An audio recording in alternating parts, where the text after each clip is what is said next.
Hi everybody.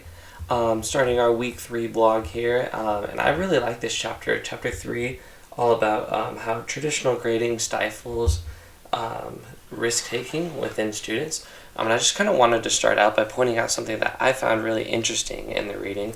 And it came really early on, and page 28, talking about kind of the values of education during the Industrial Revolution period, and how that's kind of shifted over time. So back in the 20th century, there was a big focus on the bell curve, versus now students are seen as, all students are seen as capable of achieving at a high academic standard. So kind of getting rid of that curve and getting rid of that ranking system. And also moving away from extrinsic motivation to now valuing more intrinsic motivation in the 21st century beliefs. But despite these changes in how we're motivating students, how we see students, and how we view their success, our grading scale has largely stayed the same, which I think it really is interesting and kind of sets the tone for the rest of the chapter, and how there needs to be change in the way that we do our grading.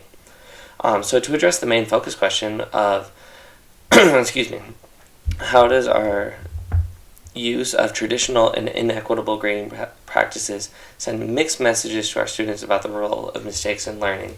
I think the simple question is that the message that we're sending is that students aren't allowed to make mistakes. We grade on a point scale where, at least I do, and the teachers that I've seen and experienced do, we grade on a point scale where if you do the assignment perfectly, you get a perfect score. If you miss one question, you get like a 9 out of 10, or whatever it ends up being. The Olympics are on this whole month here, so it makes me think of like the figure skating or something like that, where you have like a set score that you can achieve, and then every time you make a mistake, that score gets lower and lower and lower, right? So there's kind of a problem there, because in page 30, our author here, Feldman, he says that teachers recognize that mistakes are not only important to learning, but learning cannot occur without mistakes. And I think that's something that teachers all recognize, but we don't necessarily know how to go about it, right? Because we want to say like, oh, it's okay to make mistakes, but in the students' eyes, they don't necessarily see it that way, because they're getting penalized for all the mistakes that they're making. One thing that I have fallen victim to, I didn't even really think about it before, but the book also talked about grading for behavior rather than grading for academic achievement. So, for example, I take off points if my students turn in assignments late, and I've never really thought about that. I always thought it was kind of a good thing to teach them the values of punctuality and meeting a deadline, but now that I think about it, now that I've read this chapter, I understand that it's more, our grades are supposed to be reflecting what the students actually know, not how good they're acting in class. So I'm going to be pondering the next couple of days how I could possibly be changing the way I handle that in the future. Maybe putting a different sort of discipline underneath for assignments that are late, rather than taking points off, assuming that they don't know what they turned in, something like that. Another thing that I think kind of lessens the students' ability to make mistakes, and just kind of tarnishes their view of the grading scale in general, is that idea of extrinsic motivation.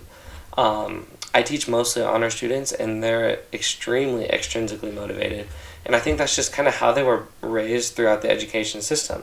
On page 34, it says, using points to motivate students is to assume that extrinsic motivation, rewards and consequences provided by the teacher, is the most effective way to promote learning. But then it goes on in the reading to just simply say that it's not, right? And I think we are aware of that. That's not the best way to learn, is by trying to get the most points as possible, because I've seen it in my class, I'm sure you guys have as well, that if you show a student a rubric, they're going to excuse me, they're going to follow that rubric to a T and see how they can maximize their points. They're going to do whatever they can to get as many points out of that assignment as they can, not necessarily use their creative freedom to like take that a step further or make that assignment their own. They're just going to do whatever they can to get the points, and then that's going to be that, right? So I think as teachers, it's our job to kind of change the way that we structure our classes and structure our assignments and assessments, so that when we're looking at student work, we're looking at their creativity and their knowledge of the subject rather than giving a point value to each question and seeing how many they get right or how many they get wrong. Because research has shown that that's just not a good way to track their actual knowledge, right? So to address some of the other questions that we have here, so one of the questions that we have is, what motivated you to learn and continue learning when you struggled, specifically referring to something outside of school? For me, the simple answer is just I've learned best when I'm more intrinsically motivated, and it's something that I'm interested in or passionate about.